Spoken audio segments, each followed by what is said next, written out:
Bro, million views, yet his latest Young Kraka, Young Kraka is actually insane. I ain't trying not to do it. I ain't trying not to do it. What's good, Level Squad? Welcome back to another banger. Today we are reacting to why Lil Mabu lost 6 million listeners. Yo, 6 million listeners lost? Yo, that's crazy. Some people never even get to 6 million. Some people don't even get to 1 million listeners. Some people don't even get to 6,000. Some people don't even get to 6 listeners.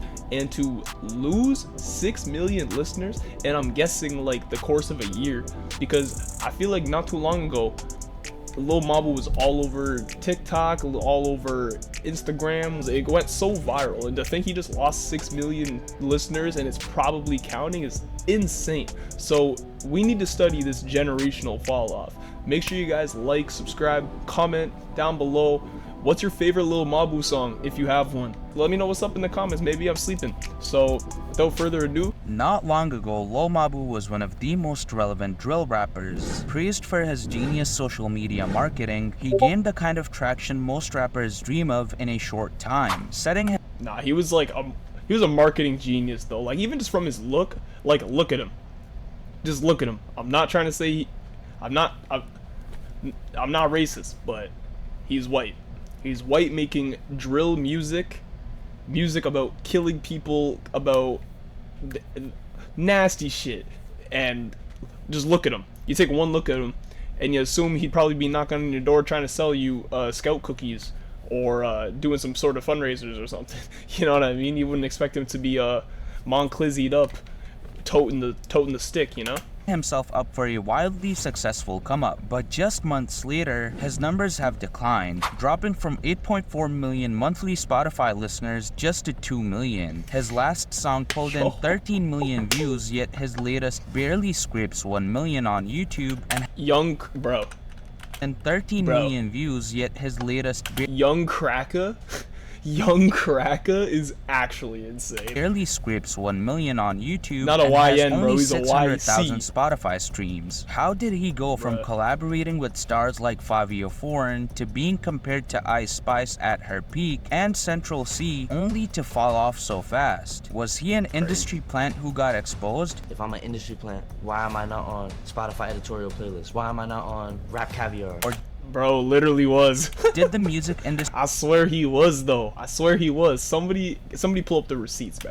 simply refuse to accept him? I'm more blackballed than I am planted. To find the answer, we need to look at his rise to fame. Lil Mabu's come up wasn't built on traditional rap credentials. He didn't come from the street like most drill rappers do, and he wasn't some underground artist who built a buzz off raw talent. He was first and foremost Yo, hold on. Now that we're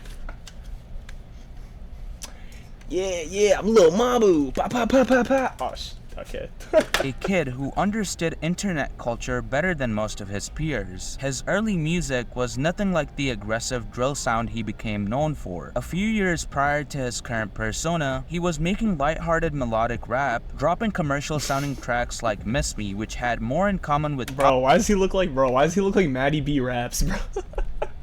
Yo, anybody in the comments remember Maddie B raps, bro?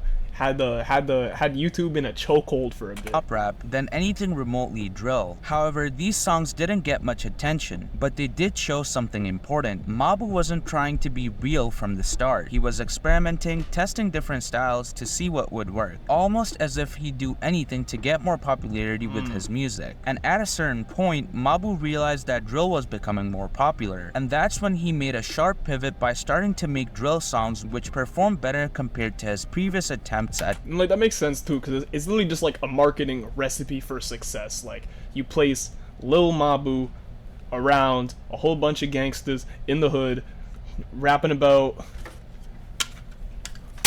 you know, and all that shit. Like everybody's gonna check it. Like even if you're not even meaning to, you're just scrolling. You scroll past that. You scroll past Lil Matthew over here. Like you're gonna check it. Like it's almost like designed to get you hooked. And I feel like that was his whole kind of claim to fame, was being that like token white guy doing drill music. all over social media and things like that. But just like with any gimmick, time runs out. Commercial rap. In 2021, he dropped Demon Time, which was his first song that got attention, but the comments on the music video weren't matching those that drill songs usually get. They were pointing out the irony of a rich white suburban kid making drill rap music. These comments could have easily been interpreted as discouraging or demotivating, but instead, Mabu would double down on this shtick. From this point onwards, Lil Mabu started changing how people saw him, building a fake image of having street credibility. He teamed up with other drill rappers like Didi Osama and Dusty Locane to make songs like No Snitching, which introduced him to a lot of people. On top of that, he started to post a bunch of TikToks and YouTube shorts where he acted like he was caught in dangerous situations or pretending to carry a weapon, and this got a lot of attention as people saw irony in a white privileged teenager acting like a New York gangster and being featured on songs with respected drill rappers, even though Mabu came off as a clear outsider. But this is exactly what Mabu wanted, as he was getting attention, and at this point he fully embraced the joke of him being an outsider in drill with songs like Trip to the Hood. The exaggerated delivery, the almost cartoonish music video, and the self-aware humor made him go viral, and people ironically started calling him things like the White King Von. He wasn't just making bro, if you think Lil Mabu is the White King Von, yo, you need to go outside, bro. You need to touch some grass. Like, this internet shit has got you all so fucked up. drill music. He was turning it. King Von is straight up like a serial murderer. Like, I hope I don't get demonetized for saying that, but the facts are out there. Bro, Lil Mabu probably, most of this nigga's probably ever done was accidentally put somebody's book in his bag, you know what I mean, and leave. And then walk out and be like, oh, yo, hit a lick. Into a spectacle, incorporating memeable attributes both musically and through his online presence, so he continued getting attention, and it was working really well. One day, he'd say out-of-pocket stuff in his songs, the other, he'd be shooting zombies with Didi Osama or deliberately engaging in controversy by dating Blueface's girlfriend. Basically, he had gained momentum by embracing his ironic image and pulling off stunts and something new with every song. But even though everything fell into place, all of this would become a problem for Lil Mabu. You see, Mabu's success was built on novelty. People tuned in because they were entertained and he was trending. But an audience that is built off of viral moments and trends can only take you so far if you can't sustain that virality or aren't capable of fostering a serious audience off the viral moments you make. Once people had seen the it's like, oh, he's white and makes drill music, but like, is there anything more to that? Who is Lil Mabu really? You know? Aside from the gimmick, you know, and that's the problem. I feel like that's why he doesn't stick, you know? Lil Mabu gimmick a few times, it wasn't as exciting anymore unless he pulled a new crazy stunt worthy of going viral on TikTok. You see, the biggest issue was that his music relied on shock value and internet moments rather than genuine artistry or even just being serious. His drill persona wasn't rooted in anything real, so once the joke started getting old, there wasn't much left to keep fans engaged. This is why like drill, like that's the thing, like drill artists who are actually about that life and are literally just giving you just an accurate, clear-cut image of what they go through every day. It's like the reason why like some of them stick, if they don't go to jail, a lot of the reason why they stick is because that's really who they are, and it's not a front, it's not just a gimmick, it's not just, that is who they are, and it's the only way they know how to express themselves, or it's the only way they can, you know?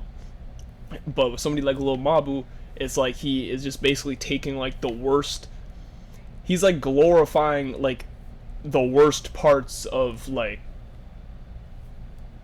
poverty and being in an unprivileged community and things like that, You know what I mean? He's just taking the flashiness and the whatever and just trying to just run with it, and that's why it's like it only goes for so long. Artists like Kendrick Lamar or Drake, or even someone not in the big three like Denzel Curry, has sustained a lot of listeners even though he doesn't have to come up with TikTok dances every time he's putting out a single, because it's his music that people are tuning in for, not because of irony or viral moments or memes, etc. But this is not the only challenge Mabu faces because of this ironic persona. He has been criticized by critics like Anthony. Bro, yo, we have the same one. Faces because of this ironic yo, we got persona. the same one. He has been. Yo, we got the same one, bruh. We got the same toolie, bro. We got the same toolie, bro.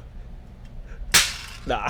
Criticized by critics like Anthony Fantano, who see his music as a mix of both respect and mockery of drill music, and his marketing approach as highly opportunistic and selfish. As most of his songs and YouTube shorts and music videos are kind of dripping with irreverence and mockery, intentional or not. Seeing Mabu build a name for himself doing all of this leaves me impressed in one breath, but also kind of grossed out in another, because unless he has a huge team of people behind him, he is single-handedly responsible for some of the smartest, but also some of the most cynical and opportunistic music marketing I've seen from an independent artist ever. Mabu's viral marketing worked, but it didn't fully convince the mainstream music world either, which put him in a very weird position where he see, like, bro can't even go to the interview, but bro. he He wasn't has to bring really the whole entire mainstream the whole or gang being with him, taken bro. seriously by the industry or hip-hop fans, as he wasn't even a part of 2024's XXL freshman class, despite being more popular than any of the artists in it. And this would lead to his last song that was 7 months ago, which is basically again the same shtick of him rapping like a New York gangster and at the same time having his school bus in the video. But this time the stunt was that he would diss XXL for not including him despite him being more popular. Furthermore, Lil Mabu would respond to the idea of people. It's like you got like most people nowadays, they turn down the XXL, where it's like then you got him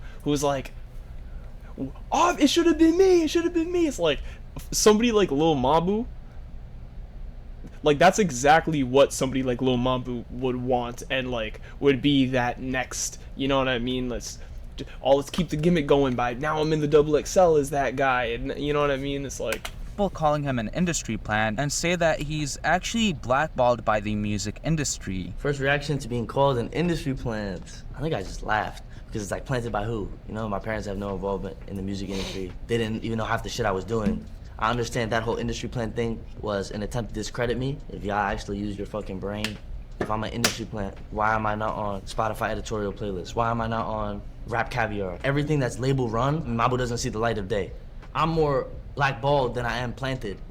Listen, man, I'll take it as a compliment. I appreciate it. One possible crucial reason for the decline in Lil Mabu's numbers is the 7-month-long break he took, which may have been driven by demotivation due to his lack of acceptance in the mainstream music industry. His music, which heavily relies on gimmicks and shock value, can only sustain interest for so long. People are drawn to novelty, but once the initial excitement wears off, a one-dimensional persona loses its appeal. Without a deeper connection to his music or persona, the novelty fades, leaving fans less engaged over time. Lil Mabu has two possible paths. One, he could successfully transition into a serious rap career, distancing himself from the drill scene that made him famous, and eventually be accepted by the music industry, or he can fade away, leaving behind an image of violent gangster rap. He could go out a young cracker. Like rappers we've witnessed in the past. Except for him, it would be even worse because it was all just fake persona to gain clout. Let me know what you guys think and subscribe so we can reach 1,000 subscribers before the end.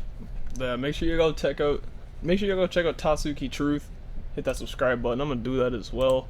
That was a great video, actually. That was a great video. Great analysis on just how a gimmick and marketing can only go so far. It can only take you so far until now it's the next best. Now it's the next trend. Now it's the next thing.